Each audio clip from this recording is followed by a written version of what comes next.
Delivery कारोबार में competition बढ़ने वाला है, क्या रैपिडो की एंट्री होगी? काफी इंटरेस्टिंग बात है ये। इस पर भी जानवी है ही हमारे साथ। जानवी, बताएं। बिल्कुल, अगर देखा जाए तो ज़ोमैटो और स्विगी दोनों की जो चिंता है वो खत्म होती हुई नहीं दिख रही है, क्योंकि इतने टाइम से हम देख रहे थे कि क्विक कॉमर्स जो सेगमेंट है, ब्लिंकिट, इंस्टामार्ट, इसमें हम देख रहे थे कि कॉम्पिटिटिवनेस जो एडवांटेज थी वो काफ़ी कम हो चुकी थी, काफ़ी कंपटीशन हाई हो रहा था।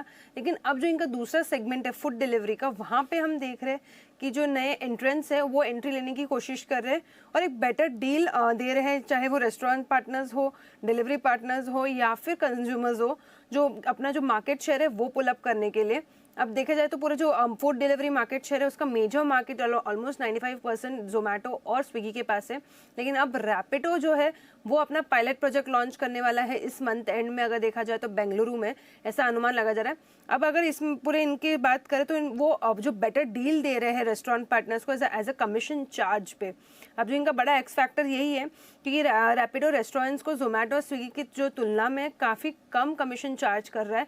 अब वो दो तरीके से कमीशन चार्ज रेस्टोरेंट पार्टनर्स को देते हुए दिखेंगे, या तो वो एक फिक्स चार्ज कमीशन लेंगे या सॉफ्टवेयर एज अ डेवलपमेंट, यानी कि सास का एक उनका प्लेटफॉर्म देंगे जिसके ज़रिए वो कमीशन फ्री रहेगा, लेकिन उन्हें रैपिडो का जो सास प्लेटफॉर्म है वो यूज़ करना पड़ेगा।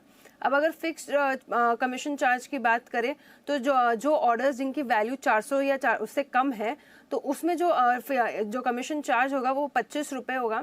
वही जो ऑर्डर्स जिनका जो वैल्यू है वो करीबन 400 रुपये से ज़्यादा का है तो उन पे 50 रुपये का जो है वो कमीशन फीस लगता हुआ दिखेगा। और साथ साथ जो रैपिडो का सास प्लेटफॉर्म है उसके ज़रिए टेक्नोलॉजी और प्लेटफॉर्म के ज़रिए रेस्टोरेंट अपने आप को लिस्ट कर सकेंगे। तो ये दो वे है जिसके ज़रिए एज अ सब्सक्रिप्शन मॉडल वो आगे चल के रेस्टोरेंट्स को बेच सकते हैं। अब अगर देखा जाए तो स्विगी और जोमेटो की तुलना में जो ये कमीशन चार्जेस है वो काफ़ी कम है।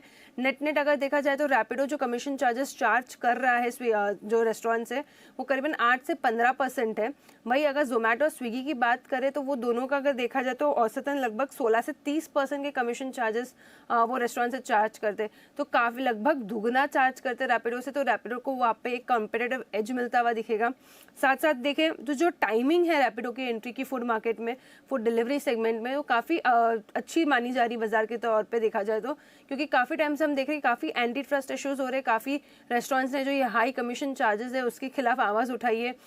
इसके चलते जो रैपिडो की टाइमिंग है वो काफ़ी कुछ एक गेन कर सकते हैं जोमेटो स्विगी से, अगर जो कुछ एक्स फैक्टर थिंग्स वो पूरे रेस्टोरेंट पार्टनर्स को ऑक्यूपाई करते हुए दिख रहे।